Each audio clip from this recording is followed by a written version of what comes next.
Audiencia Pública de Rendición de Cuentas, Ministerio de Justicia y del Derecho 2012-2013. Justicia para una nueva Colombia.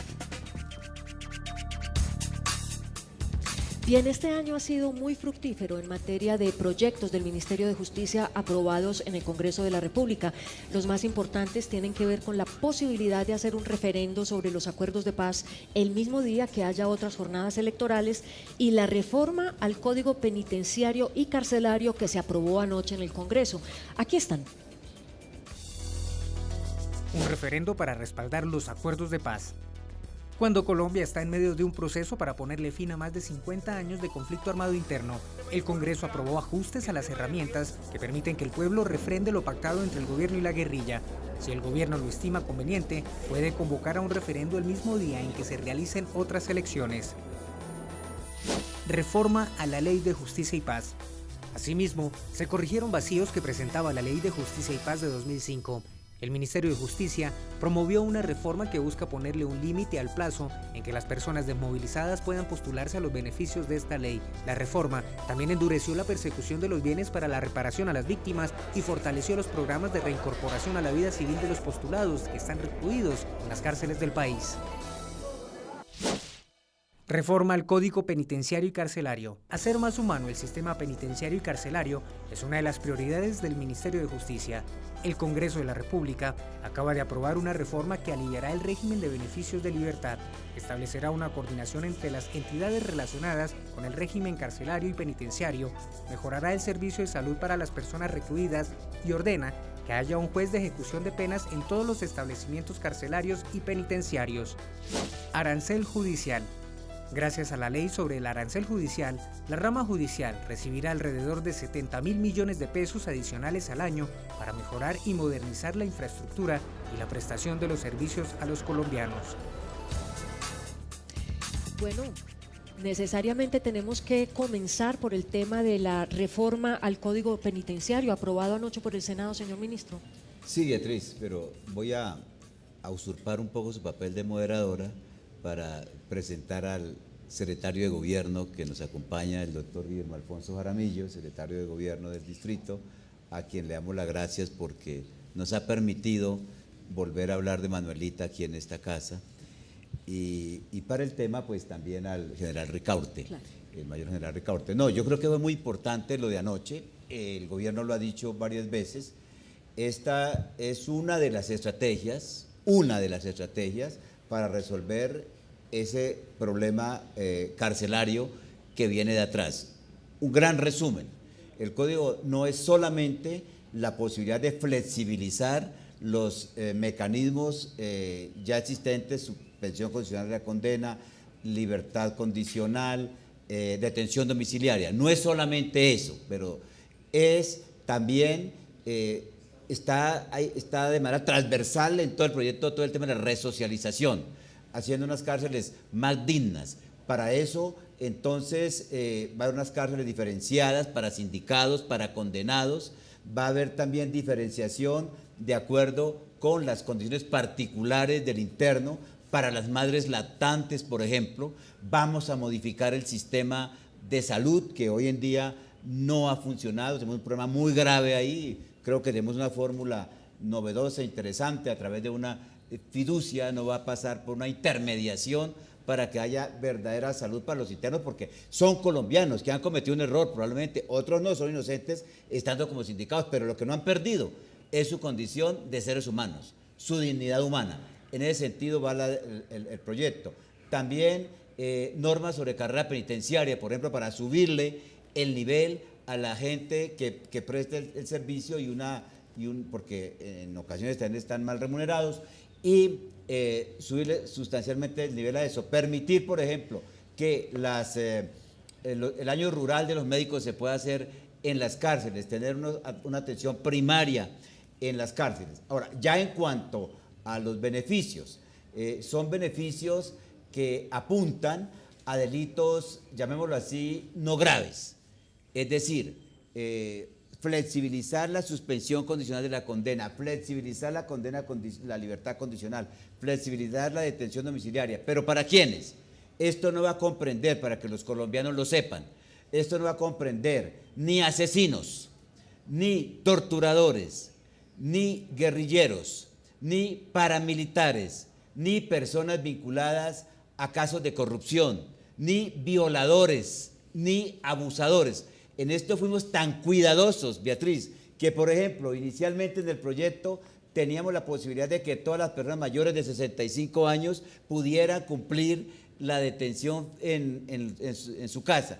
Pero pedí las estadísticas del INPEDA General Ricaurte y encontramos que buena parte, para sorpresa nuestra, de esos mayores de edad estaban sindicados de casos de abuso sexual. Entonces nosotros dijimos, no, nosotros no lo podemos mandar ese mensaje a la sociedad colombiana. Pero para tranquilizar a quienes han dicho que va a haber excarcelaciones masivas, aquí no va a haber excarcelaciones masivas. Vamos a facilitar que puedan recuperar la libertad quienes tienen derecho a tener la libertad. Y eso sí, mandamos a la sociedad el mensaje de que hagamos el debate de que no toda tensión social se debe resolver con el Código Penal, porque esta es una sociedad extraña que pide cárcel y cárcel y cárcel y cárcel para todo y después termina quejándose del hacinamiento. Eso tiene que ver con ese concepto que usted ha mencionado en algunas oportunidades de despenalizar la mente. Despenalizar la mente, porque es que aquí creemos, nosotros no, yo no en mi caso, mi equipo tampoco, que cualquier problema social, lo vemos en el Congreso, surge una protesta social y entonces penalicemos la protesta social. Eso no funciona así. La cárcel debe ser lo excepcional, es decir, una persona puede afrontar un proceso en libertad y, dependiendo de la naturaleza, ir a la cárcel cuando lo condene, pero aún así puede mantenerse en detención preventiva para esos delitos graves que hemos mencionado anteriormente. Pero es bueno ir enseriando la política criminal y que el Congreso de la República no esté cambiando esa legislación penal al vaivén de las circunstancias. Un solo ejemplo, Beatriz. Nosotros expedimos el Código Penal en el año 2000.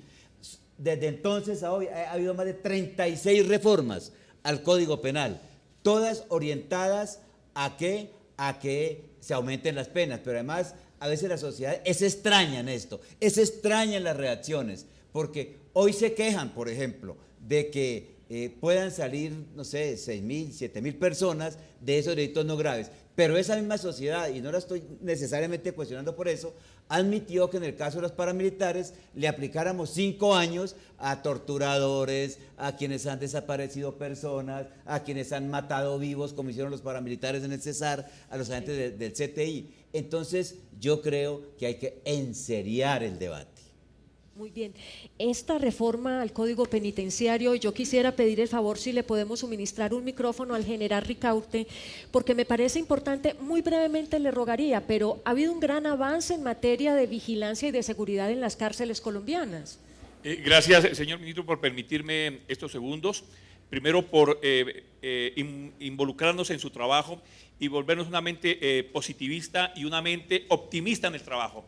Claro que hemos cambiado, es que el Instituto Nacional Penitenciario tenía 18 años de atraso en su parte tecnológica, que teníamos cerca de 20.000 internos que no estaban identificados plenamente. Hoy en día tenemos un centro estratégico de información penitenciaria que nos permite recoger más de 7 subsistemas, una identificación plena del interno, una tarjeta biográfica completa y efectiva, un control de 11 cárceles de donde se hacían llamadas extorsivas.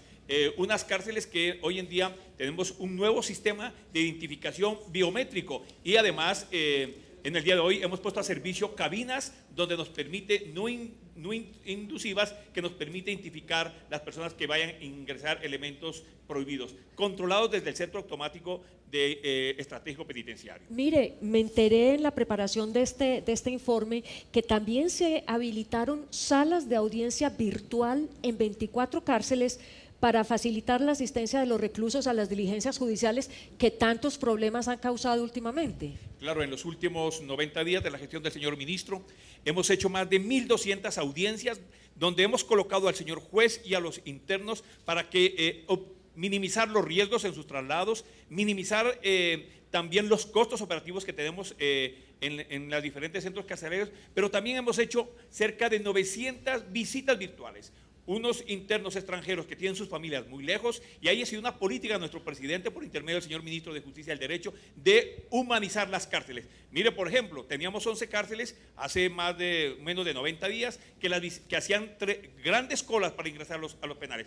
En estos 90 días hemos colocado 11 visitores, donde nos permite dar por call center las visitas y que ya no haya ese tráfico inclusive de venta de boleta para ingresar a las cárceles. Mire, general, es que eso es demasiado importante, la humanización, porque muchas veces cuando se habla de la seguridad en las cárceles, se olvida que también esa seguridad es para proteger la integridad y la vida de los propios reclusos.